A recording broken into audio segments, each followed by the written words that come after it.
Hi friends, welcome back to my channel. கதையோடு பயணிக்கலாம். இன்னைக்கு என்ன ஸ்டோரின்னு பார்ப்போமா? இருளின் ஒளி. கிராமத்தில் ஒரு மூலையில் ஒரு சின்ன வீடு.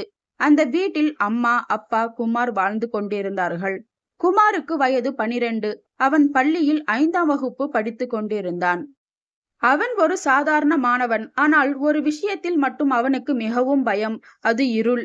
ராத்திரி நேரங்களில், குறிப்பாக கிராமத்தில் வீட்டுக்கு வெளியே இருள் சூழ்ந்து கொள்ளும். மரங்களில் நிழல்கள் பேய் போல் தோன்றும். காற்றில் அசைந்தாடும் இலைகளின் சத்தம் ஏதோ ரகசியம் பேசுவது போல் தோன்றும். அப்பொழுது குமார் வீட்டுக்கு வெளியே எங்கும் போக மாட்டான். அவன் தனியாக தூக்கத்திற்கும் போக மாட்டான். அம்மாவுடன் தான் படுத்துக் கொள்வான். ஒரு நாள் குமாரின் தாத்தா கிராமத்திற்கு வந்தார். அவர் வயதானவர், அனுபவம் நிறைந்தவர், குமாரின் பயத்தை பற்றி அறிந்தவர். ஒரு மாலை நேரம் அவர் குமாரை அருகில் அழைத்தார். குமார், உனக்கு இருளை பற்றி ஏன் அவ்வளவு பயம் என்று கேட்டார் தாத்தா. குமார் நடுங்கும் குரலில், தாத்தா, இருளில் என்ன இருக்கின்றது, யார் இருக்கிறார்கள் என்று தெரியவில்லை. ஆனால் அது பயமாக இருக்கின்றது என்றான் குமார். தாத்தா சிரித்தார். அப்படியா? நீ இருளை ஒரு பயங்கரமான பொருளாக நினைக்கின்றாய். ஆனால் நிஜத்தில் இருள் நம்முடைய நண்பன் தான். நண்பனா? குமார் ஆச்சரியத்துடன் கேட்டான். ஆம் குமார், இருள் இல்லை என்றால் நட்சத்திரங்களின் அழகை நாம் பார்க்க முடியுமா? நிலவின் மென்மையான ஒளியை ரசிக்க முடியுமா?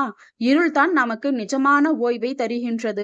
பகலில் சூரியன் உழைக்க சொல்கின்றான், இரவில் இருள் தூங்க சொல்கின்றது.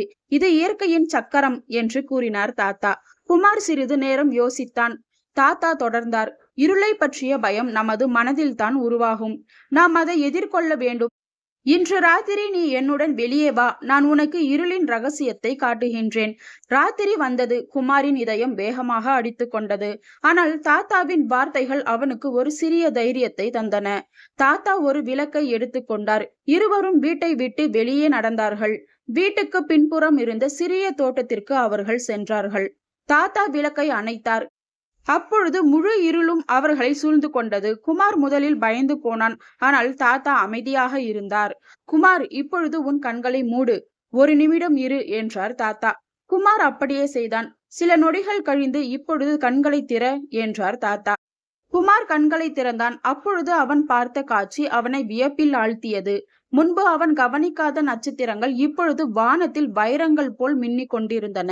நிலா வெள்ளி நிற ஒளியை தோட்டம் முழுவதும் தெரித்து கொண்டிருந்தது. வீட்டின் பூச்சிகள் அவற்றை போன்ற ஒளியை ஜொலிக்கச் செய்து கொண்டிருந்தன. இலைகளின் சலசலப்பு இப்பொழுது ஒரு இனிய இசையாக அவன் காதுகளில் விழுந்தது. இந்த அழகை பார்த்தாயா குமார்? இருள் இல்லாமல் இந்த அற்புதமான காட்சியை நாம் பார்க்க முடியாது. இருள் இந்த அழகை மறைக்கவில்லை, மாறாக அதை நமக்கு வெளிப்படுத்துகின்றது. அன்று இரவு குமாருக்கு ஒரு புதிய புரிதல் கிடைத்தது. இருள் என்பது வெறும் ஒளியின் இல்லாமைத்தான். அது தன்னைத்தானே பயமூட்டிக் கொள்ளும் ஒன்று அல்ல. மாறாக அது இயற்கையின் மற்றொரு அழகான முகம். அன்று முதல் குமாரின் பயம் குறைய தொடங்கியது. அவன் சிறிது சிறிதாக இருளை நேசிக்க கற்றுக்கொண்டான். இப்பொழுது அவன் தனியாக தூங்க முடிந்தது. ராத்திரி நேரங்களில் வெளியே செல்வதும் நட்சத்திரங்களை எண்ணுவதும் அவனுக்கு பெரிய பொழுதுபோக்காக மாறியது. இப்படித்தான் ஒரு சிறிய புரிதல் ஒரு சிறுவனின் பெரிய பயத்தை வென்றது. அவன் பயம் என்பது நமது மனதில் தான் உருவாகுகின்றது. அதை சரியாக புரிந்து கொண்டால் அது தானாகவே கலைந்துவிடும் என்று புரிந்து கொண்டான். இதே போல சூப்பரான ஸ்டோரிஸ் கேட்கணுமா? அப்ப என்னோட சேனலை சப்ஸ்கிரைப் பண்ணிக்கோங்க. அடுத்த ஸ்டோரியில சந்திக்கலாம். பாய்.